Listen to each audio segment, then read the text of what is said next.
আজকে আমি আপনাদের সঙ্গে শেয়ার করব যে কিভাবে আপনারা পুরনো শাড়ি রেস্কিউ করে এই রকম ট্রেন্ডিং রাফেল ওড়না বানাতে পারবেন। এই রাফেল ওড়নাগুলো এখন খুবই ট্রেন্ডিং চলছে, সবাই এখন দেখবেন এই ওড়নাগুলো ব্যবহার করছে। আর এগুলো অনলাইনে কিনতে গেলে হয়তো অনেক দাম পড়বে, তো এইটাই আপনি কিভাবে ঘরে বসে বানাতে পারবেন সেইটাই আজকে আমি আপনাদের সঙ্গে শেয়ার করব। তো আমার একটা 2-in-1 শাড়ি ছিল, যেই শাড়িটার একটা পার্ট আমি লোয়ার হিসেবে বানিয়েছি আর একটা পার্ট আমি আপার হিসেবে বানিয়েছি। তো যেইটা বেঁচে ছিল সেইটাই আমি এই ওড়নাটা বানাচ্ছি। তো এই ওড়নাটার দুদিকে আমি একটা বর্ডার রেখে দিয়েছি যে বর্ডারগুলো ছিল। তারপরে আমার এক্সট্রা যে কাপড় ছিল সেই কাপড়টাকে 3 ইঞ্চি লম্বাতে আর লেন্থটা 3 ইঞ্চি রেখেছিলাম। আর লম্বাটা যতটা আপনার ওড়নার লেন্থ তার 3 গুণ নিতে হবে।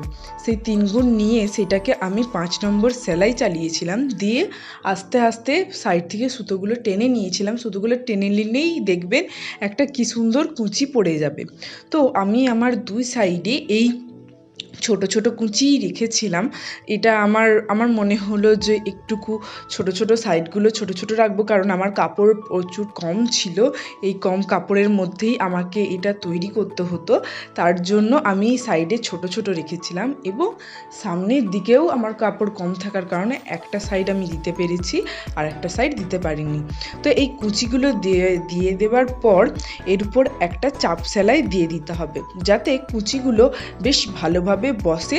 আর আপনার যখন আপনি ওড়নাটা নেবেন একটা খুব সুন্দর একটা লুক দেয়। তার জন্য এর উপর অবশ্যই একটা করে চাপ সেলাই দিয়ে দিবেন। এবং যেই সেলাইটা করেছেন ভিতর দিকে সেলাইটা দেখবেন যাতে মুখটা আপনার ডান দিকে থাকে, সেটা একটু লক্ষ্য করে তার কুচিগুলোর উপর হালকা হাতে করে সেলাই চালিয়ে দিবেন। আর যেই সুতোগুলো একটু বাইরে বাইরে থাকছে দেখছেন, আমি সেগুলো একটু পরিষ্কার করে কেটে নিচ্ছি আর সেলাই চালিয়ে নিচ্ছি।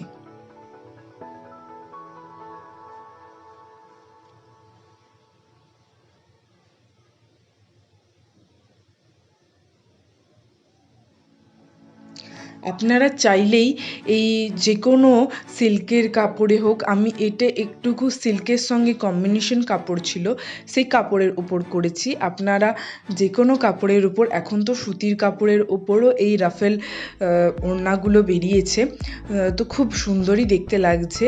তো আমিও ভাবলাম যে আমিও করি আমার ওড়নাটাতে, মানে শাড়িটা দিয়ে যে কাপড় বেঁচেছিল যখন, তো তার জন্য আমারও করলাম। তো আপনাদেরকেও আমি করেছি যখন, তাই আপনাদের সঙ্গেও শেয়ার করছি। তো অবশ্যই দেখবেন যে যখন কুচিগুলো দিবেন তো সাইডটা একটু মুড়ে নেবেন, যাতে কোনো রকম কোনো সুতো না বেরিয়ে যায় আর একটা ক্লিন লুক আসে। তো আমি পুরোটা সেলাই চালিয়ে নিয়েছি, দিয়ে একটা টপ স্টিচও দিয়ে দিয়েছি। এরপর দেখুন, এরপর এই সাইডটাই আমি ওই লম্বা মানে গোলাপি কালারের রাফেলটা মানে কাপড়টা নেবো। তো তার জন্যই আমি সাইডটা একটু মুড়ে নিয়েছি, যাতে কোনো সুতো না বেরিয়ে যায় আগের থেকেই। আর এর চওড়া নিয়েছি আমি 6 ইঞ্চি। 6 ইঞ্চির পর আমি মুড়েছি। তো এইটাকে আমি সেরকম সেলাই দেবো না, 5 নম্বর সেলাই, এটাকে আমি বেশ রাখবো, দিয়ে অল্প অল্প অল্প করে কুচি দিয়ে দিয়ে যাব। একটু একটু করে সেলাই করব, আর মানে কুচিটা নেবো, একটু করে কুচি নেবো, আবার সেলাই চালিয়ে দেবো, আবার একটু করে কুচি নেবো, আবার সেলাই চালিয়ে দেবো, দিয়ে এইটা আমি পুরোটাতেই করব।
দেখুন আমার এখানে কুচিগুলো কমপ্লিট করা হয়ে গেছে। এরপর আবার আমি একটা টপ স্টিচ দিয়ে দেবো, যাতে এই কুচিগুলো খুব ভালোভাবে বসে থাকে।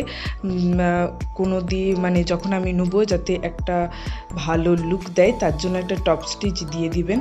হালকা হালকা হাতে করে কুচিগুলো দেখবেন যেই দিকে কুচি করেছেন সেই দিকে রাখবেন, আর একটা ওর উপরে সেলাই চালিয়ে দেবেন, দেখবেন খুব ভালো একটা লুক আসবে।